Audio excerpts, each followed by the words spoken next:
Etrata the Silencer. The way that this deck works, well, Etrata says Etrata the Silencer can't be blocked, so she's unblockable. Whenever Etrata deals combat damage to a player, exile target creature that player controls, put a hit counter on that card. That player loses the game if they own 3 or more exiled cards with hit counters on them. After she attacks, you also have to shuffle Etrata into your library. Thank you for liking the video. We're gonna play cards that either flicker Etrata so that she just re-enters the battlefield after she deals damage, or we put Etrata back into our hand to then play Etrata again. There's also cards inside the deck over here, like some that like this Chariot of Victory. We can equip for 1 and First Strike, Trample, and Haste. So we're obviously going to be playing Lightning Greaves and Swiftfoot Boots to give Etrata haste. But more importantly, why do we see Skitherix the Blight Dragon over here off to the side? This is actually a Infect deck. This is my logic behind spending the money to build this deck. Thank you for liking the video, I just saw that. The idea is that we play Infect creatures, right? Like, we imagine Etrata doesn't even exist. Etrata's just in the command zone. What we're looking to do is just deal 10 Infect damage to our opponents. The thing is that because, you know, we're talking about Infect, and for new players, Infect means that when I deal Infect damage to an opponent, if they take 10 Infect damage, they automatically lose the game. So, in Commander, you have 40 life. So, essentially, we really cut down our opponent's life total, right?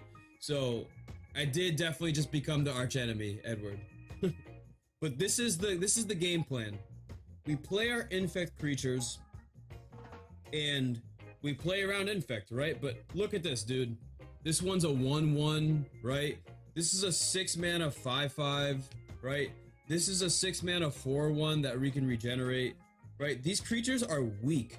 My game plan, if I'm playing against the Infect deck, I don't want to attack with my creatures because I need creatures to block. So I think that just having Infect creatures on the board tells my opponents, like, I don't want to attack him because that means I can be attacked. This is a 4/1, okay?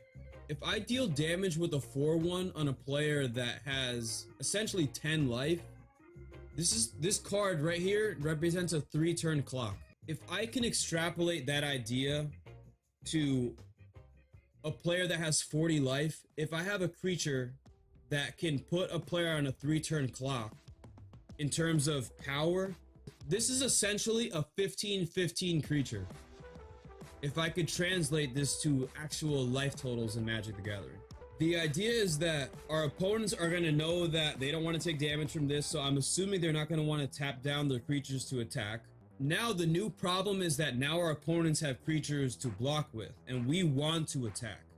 And like I mentioned, this is a 1/1, this is a 2/5, this is a 1/1. What we're looking to build around are cards that give our creatures, when our opponents block and Infect creatures, our opponent's creatures take damage in the form of -1/-1 counters.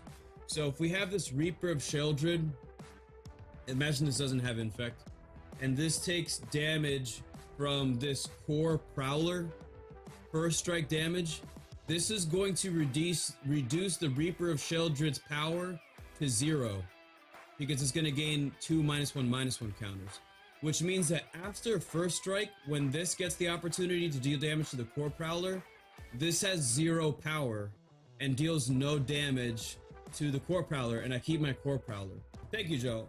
The idea is that now, because I have this situation, even if I attack into my opponent's creatures and they block mine, now even if they go to attack me, they have less power than they normally would have.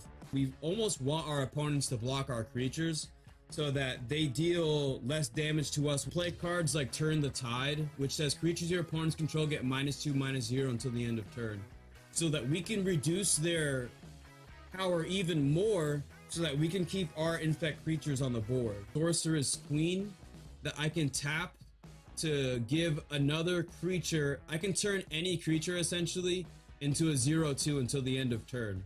We have cards like Levitation. Levitation basically just gives all the creatures we control flying. So like if I have 3 Infect creatures in play, it's 1 damage, 4 damage, 5 damage. So this is 10 Infect damage is what this represents right here.